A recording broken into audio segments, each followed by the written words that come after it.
آدمی کو اپنے بارے میں معلوم ہے کہ میں پریشان ہوں, مجھے کس چیز کی ضرورت ہے, اور جب ہمیں ضرورت ہے اور ہم اللہ تعالیٰ سے مانگیں گے تو اللہ تبارک و تعالیٰ یقیناً ہماری ضرورت کو پورا فرمائے گا انشاءاللہ. مانگیں گے بھائی انشاءاللہ؟ بے شک مانگیں گے.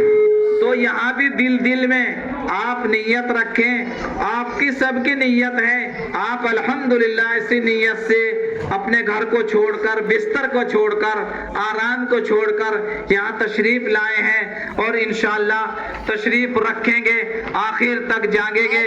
یہاں سے فارغ, یہ تو کہ اجتماعی عبادت ہو رہی ہے, اور اس کے بعد پھر ہم تنہائی میں بیٹھ کر جو حضرات قرآن شریف پڑھے ہوئے ہیں وہ قرآن شریف کی تلاوت ضرور کریں.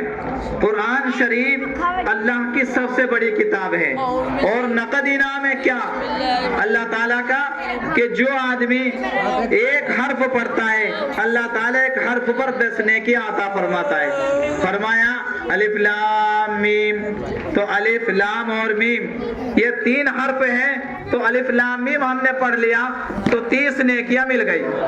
اسی طریقے سے سورہ فاتحہ کے اندر کم از کم ہم اس رات کے اندر صلاۃ التوبہ زیادہ سے زیادہ پڑھیں اور قرآن شریف کی تلاوت کریں, اور اسی طرح درود شریف. تیسری چیز 2 بات میں نے بتائی بھائی, سمجھ میں آئی؟ توبہ اور استغفار کریں گے, اور دوسری قرآن شریف کی تلاوت کریں گے. جو ہم سے پڑھنا آتا ہے, مثلا قل هو اللہ شریف ہمارے یاد ہے تو ایک تسبیح قل هو اللہ کی پڑھ لیں گے. اور ایک عمل بتا رہا ہوں میں, بہت قیمتی عمل ہے. ہاں بھائی سنتے رہو بھائی.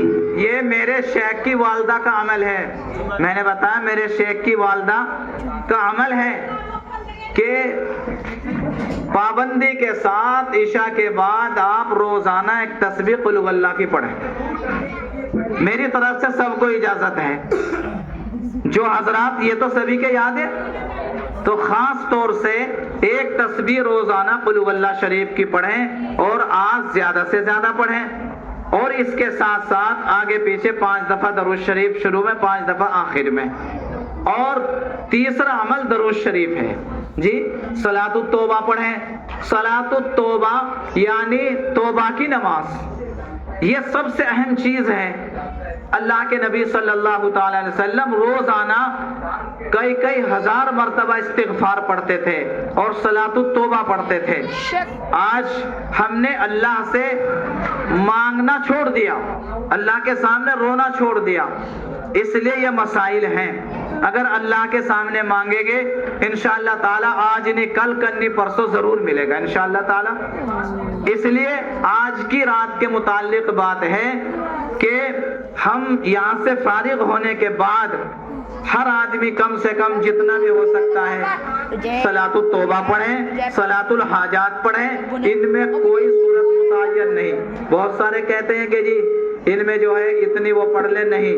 ہاں کسی کا کوئی عمل ہے وہ بات الگ ہے, کسی کا کوئی عمل, اور خاص طور سے سجدے کے اندر جا کر ہم استغفار پڑھیں. اور جن حضرات کو صلاۃ التسبیح آتی ہے پڑھنی, صلاۃ التسبیح 4 رکعت نماز پڑھی جاتی ہے جن میں 300 مرتبہ سبحان اللہ والحمد للہ ولا الہ الا اللہ واللہ اکبر, یہ صلاۃ التسبیح. تو ہم صلاۃ التسبیح اس کی بڑی فضیلت ہے. بہرحال مختصر میں بتا رہا ہوں, چونکہ وقت بہت کم ہے, مجھے دوسرے پروگرام میں 10 بجے سے شریک ہونا ہے. اس لیے آپ سبھی حضرات اس رات کے اندر جتنی بھی عبادت کر سکتے ہیں عبادت کریں, اللہ تعالیٰ سے دعا توبہ کریں, درود شریف پڑھیں, قرآن شریف کی تلاوت کریں. جو آپ کے بچے بچیاں پڑھے ہوئے ہیں اپنے بچے اور بچیوں سے قرآن شریف پڑھوائیں. جی ہم اگر ذرا سی چائے لیٹ ہو جا تو گاڑی 1 کے بجائے 4 دے دے گھر والے کو بھی, لیکن تو بھی پوچھو کبھی نماز پڑھی